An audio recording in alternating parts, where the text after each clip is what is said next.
And so that's what I've always wanted to do, is just be a conduit for all kinds of strange and interesting things that people, generally speaking, don't know. And, so many people in this country feel helpless. Well, it's because they are helpless, because they have no power, because knowledge is power. And so if you have no knowledge as to what's going on, you can't fix anything. So that's the big problem in America today. People have no idea in the world what's going on or how the trick works. And it is a trick. America is a very powerful country. And it didn't get that way by being kind and courteous. It got that way by, like the British.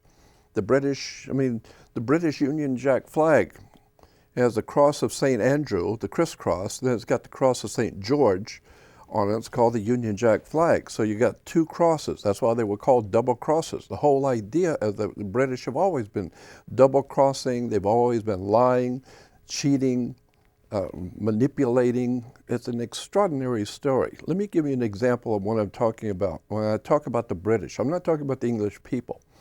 I love the people.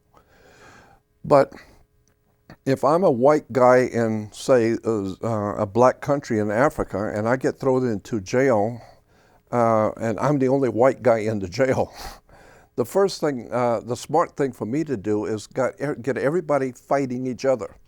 So I tell one guy, you know what he said about your mother, and another guy, you know what he said about you, and before you know it, I've got everybody fighting each other. Good, let them kill each other and leave me alone. That's what England does. England gets everybody fighting each other. And then they come in and buy up the property and end up owning it all and do it all behind the scenes so that no one should ever know, and that's why they're a bunch of double crossers. And I, as an American, I'm just amazed at how the American people just fall all over themselves for the royalty and the prince and princess. Nobody likes to be talked down to and treated with disrespect. Nobody. How many times would you want to be in the company of people who look at you like you're trash under their feet and won't even talk to you, have nothing to do with you?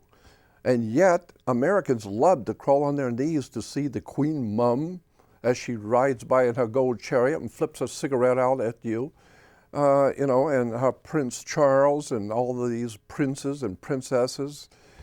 And they live off of the sweat and the blood and the sweat of the working people, and people love it.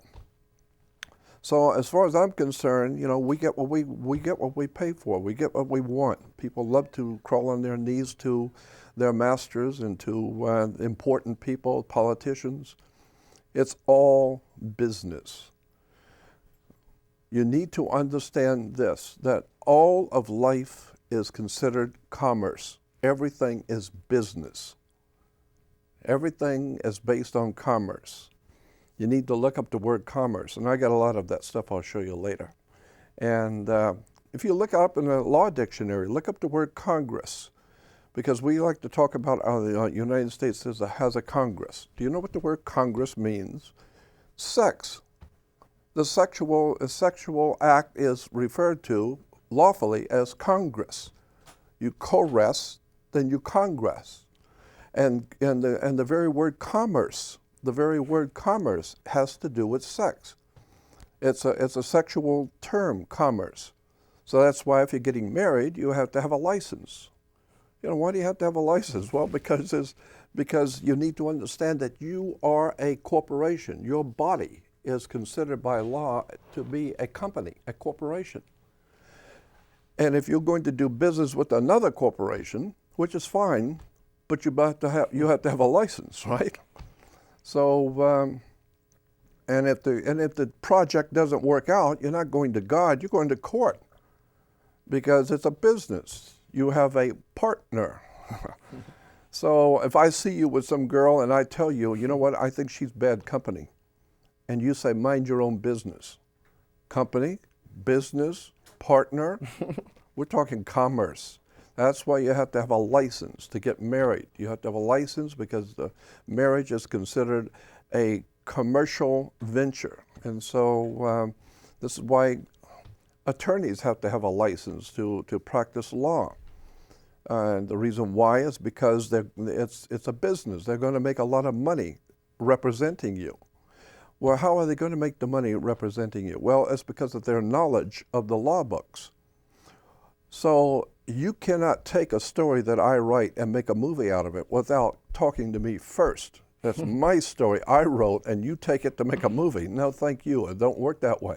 You come to me first and talk to my attorney and pay me up front if I allow you to use my work.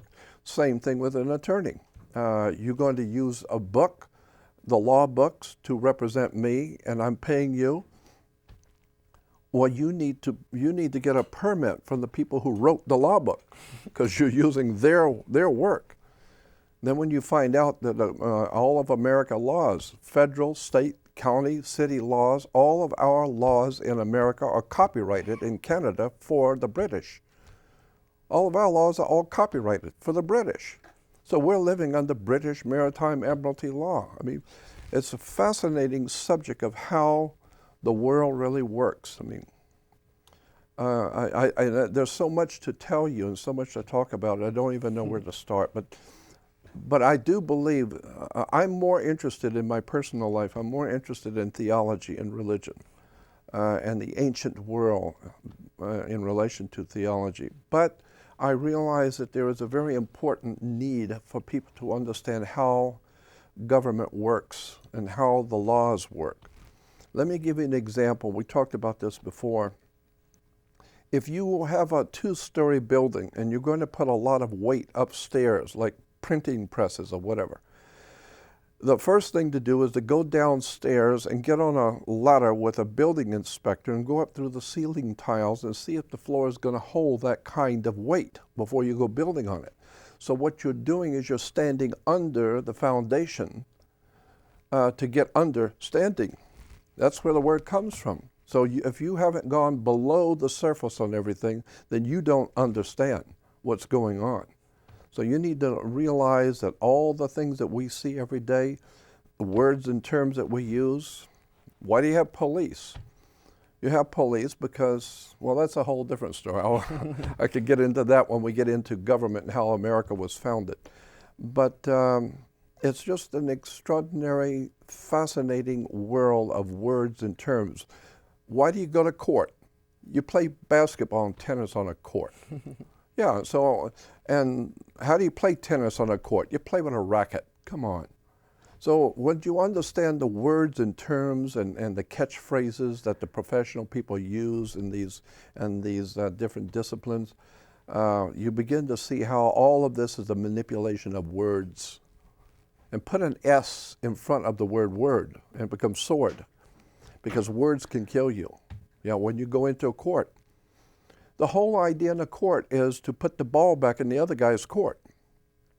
So you've got one team, a team of lawyers, and that team picks the ball up and throws the ball back in their court.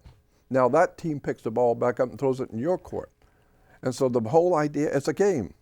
It's commerce. It's business. And the judge is ruling from the bench. The word bench is a bank in Latin. So therefore the judge is ruling from the bench. That's why he gives you a bench warrant. If you don't show up in court, you get a bench warrant. Bench means bank. The law doesn't care about you. The bank cares about you. You know, you were going to pay a lot of money in fines, and they were going to make a lot of money off of you, and you didn't show up. So they issue a bench warrant. And again, you need to realize that courts are nothing more than a commercial endeavor. And why do you have a fence and a gate in a courtroom? And people go in and sit down, but there's a fence and a gate. What does that mean? Well, the gate is a water gate, because the idea being is that the people who sit out here on this side are under the law of the land. We've heard that term, law of the land. Yeah, people live on land. However, once you walk through the gate, you're now in hot water, because inside the gate is maritime admiralty. Inside the gate is rule. The rule now is not on the land. Now you're in water, because that's all there is just land and water on the earth. So once you're in a courtroom and you walk through and you put your hand, when they call your name, and you put your hand on the gate and open the gate, that piece of wood across the gate that you opened up is called a bar, and you're not licensed to pass the bar. So that's why when you open the gate, it's called a floodgate. You are now in territory of water. And so now you're in hot water, and someone's going to have to bail you out. And because you're 90% water, if somebody can't bail you out, they're going to put you in a cell because you're a biological, electrical, water, maritime Admiralty product. They're going to put you in a cell. So being a corporation doesn't sound good at all. How do I get out of being a corporation? Is there a way to avoid this? Well, let me better go back and explain that you are a corporation. And there's two ways of explaining this. You are a business. And that's why I don't want you putting your nose into my business, right? It's because you are, in fact, by law, a business, a corporation. That's why when you die, you're a corpse, because you were a corporation. Now you're defunct. You're out of business. But how do you tell? See, there's two of you. My goodness, I don't even know where to start on this. Look at, you ask anybody, how many states are in our federal union, in our union in this country?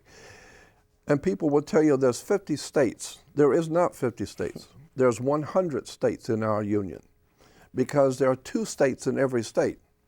First of all, say in California, you have California State. California State is California. But the word state of California is not California. State of is a word that's used in maritime law to denote the federal government operating inside of California. So state of is federal. So you have Cal State Northridge, Cal State Long Beach, Cal State. Cal State is the state, but state of California is federal. So now you need to know when you go into court to play the game, whether you're going to be you're going to need a lawyer or an attorney, because they don't mean necessarily the same thing. Because the words and terms and how this stuff really works, and the judge in the courtroom, I forgot to mention, the judge sits he rules from the bench, as I said, which is a bank, but the judge wears a black robe. Why does he wear a black robe? Black robes are a very important symbol. It means something to people who know. This is why when kids graduating from school, college, or high school, wear black robes. Darth Vader wears a black robe. Dracula wears a black robe. Black robes represent something very important. It represents the planet Saturn. The planet Saturn is referred to in the ancient world as Lord of the Rings. We're still making movies in Hollywood, Lord of the Rings, which is the planet Saturn, Lord of the Rings. And the ancient people were told to listen to their gods, so women would wear an ear ring. Men were to get married before their god, so they wear a wedding ring. Get it? Lord of the Rings, Saturn. And how many people even know they're worshiping Saturn today? It's everywhere. It's everywhere. And so the Hebrew, the ancient Hebrew, and the Hebrew people, they celebrate something called Sabbath, which is a holy day, which is Friday evening to Saturday evening, because they count their days from evening to evening. Why? There's a reason for that too. Very simple, but it has to do with moon worship. I'll get into that later. But Saturn was, as I said, referred to as Lord of the Rings. And what was I saying? Where was I going to go with that? But it has to do with the use of terms and words that today people don't understand, the connections. There's so much going on in my head right now I'd like to be able to express, but there's just so much, I don't even know where to begin with this stuff. Why don't we get into sovereign citizenship and the questions we have on that as our next... Say it again? He wanted us to get into sovereign citizenship. Oh, yeah, okay. Pretty much, what is a sovereign citizenship and what are the steps to becoming one? Yeah. Well, first of all, the way the government is set up today, well, let's see, where would we start to make sense on this? First of all, if you say that you are a U.S. citizen, what you think. Like if you go to a bank or go into any big corporation or whatever and fill out an application, and they ask you, are you a U.S. citizen? And you say yes. What you think that they're asking you on the application is, are you lawfully in America to do business here? That's not what they ask you. Any good attorney would say, I didn't ask you that. Listen to what I'm saying. I'm asking you, are you saying of your own volition, out of your own mouth, are you testifying that you are a U.S. citizen? And you think, well, of course I'm a U.S. citizen. I'm perfectly free, this is my country. I'm a U.S. citizen. No, that has nothing to do with you being lawfully in America. U.S. citizen means that you are an employee of a foreign corporation, which was incorporated in Delaware back in 1871. It's a privately owned company. There was a company after the Civil War was incorporated in Delaware. And right about 1868, 69, 70, and in 71. So there was a privately owned company incorporated. Well, anybody can incorporate a company, anybody. But you have to have a president of the corporation, a vice president, and a secretary treasurer. And so there was a group of men got together and formed a corporation called the United States Corporation. And basically in that corporation, anyone who works for that corporation would be called a citizen. So it's called a U.S. corporation. It's a privately owned company.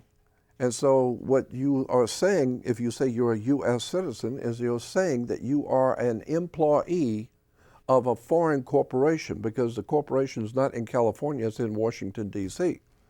And so that's the corporate headquarters. And so, but you are working for them, so you are an employee of a foreign corporation. And therefore, you are a corporation. You are a franchisee, I think the word is, franchisee. So it's like if you open up a McDonald's here, you are not McDonald's. You're merely a franchise. You're merely one of the McDonald's.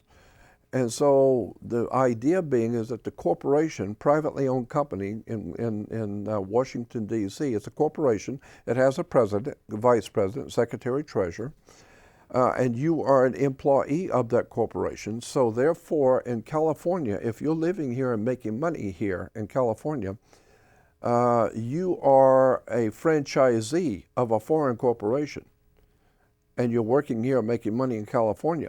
If you go back to the 1849 Constitution of California, 1849 Constitution of California says that California will never, ever have a state tax.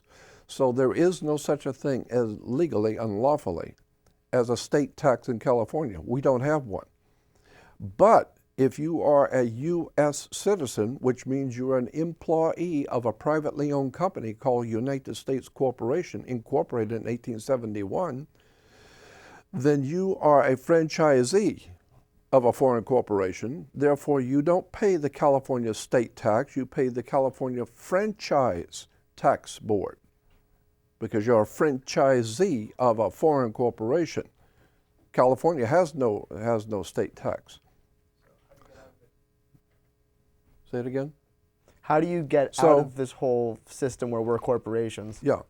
So the way, well, first of all, it's a very, very dangerous subject to talk about in public, because there are ways to do it, but you have to understand what you've gotten yourself into.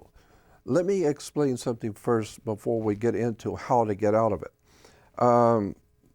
All ships, everything is based on maritime admiralty. Everything is based on the law of water, because there's only land and water on the earth. So the land, as I said, in a court, the people are on this side are under the law of the land, because they live on land. But inside, where the judge sits, is water. Okay, it's maritime admiralty, the water. And one of the words, a word that is used in the ancient world for the sea was mer, M-E-R, which gives us mermaid. And so we say that the water, the waves are enchanting. So it gives us the word merchant. And so the merchant it's like music to his ears, the money coming in. You know? And so it's a merchant. And so how do you get in to do music, to do business with the merchant? Is you go through the front door. It's called an entrance. No, entranced into you get entranced to go into to do business with the merchant. You need to understand that everything is basically in law based on water. Now, when all ships, and I'm giving this preface to answer your question later, all ships, rocket ship, sailing ship, I don't care what kind of ship it is, all ships are female by law. You always have captains saying that, oh, she's a wonderful ship or she's a seaworthy ship. All ships are female. And so when a ship pulls into harbor, it parks at the dock. And where it parks at the dock is called its berth, B-E-R-T-H. She is sitting in her berth. And so she ties off at the dock. And so every piece that comes off that ship, say for instance, $800 million worth of Toyotas coming off that ship, every single item coming off that ship has to have its own certificate of manifest. It's called a certificate of manifest. As they bring the car off, does it have 4 doors or 2? The air conditioning, what color is it? And so every ship has to have its own paperwork. It's called a certificate, because she has brought she's brought the product in. Women produce the product. And so when she's sitting in her berth and every item coming out of her has to have a certificate, that's why when your mother gave birth, she was in labor and she gave birth, and so you have to have a birth certificate. And so the birth certificate's got to be signed by the dock, because that's where the ship is sitting, by the dock. So, and of course, if you're taking off one of those cars and it falls down and crashes, or a TV falls and breaks, that's all right. It was stillborn. You didn't get to make any money off of it. And that's okay. Those things happen. But you have to have a doctor sign the death certificate. So the doc has to sign your certificate. And once you understand that banks run the court, and all banks pretty much are backed up by the real powers of a bank is basically insurance companies. Insurance companies are the brains and the power behind the bank. That goes back to the corporation again. So today, you are not free. In New York, they have something called the Statue of Liberty. It's not the Statue of Freedom. Liberty is what a sailor gets when he comes into port. You get liberty, not freedom. You can't just decide to walk off the ship. No. You talk to the captain. Why is it captain? Because the captain occupies the position by law as God. I don't know if you know that or not. But all captains of ships have the position under maritime law as deity. They're like God. That's the law. So a captain on a ship can do whatever he wants. If he doesn't like you, he can put you in and lock you up until you get back to port, because he's God. Once he's in that ship, he is the law. And so why we call him a captain? Because he represents capital. Capital is the money. If you don't have the capital, you can't do anything. So it's really an interesting story about how words are used to manipulate, exploit people. And so, as I said, when she gives birth to you, you have to have a birth certificate, because that's why all your vital signs are on that certificate. You know, what color was it? How much did he weigh? Did he have 2 hands? And so, because why? Because you are a product. She produced you.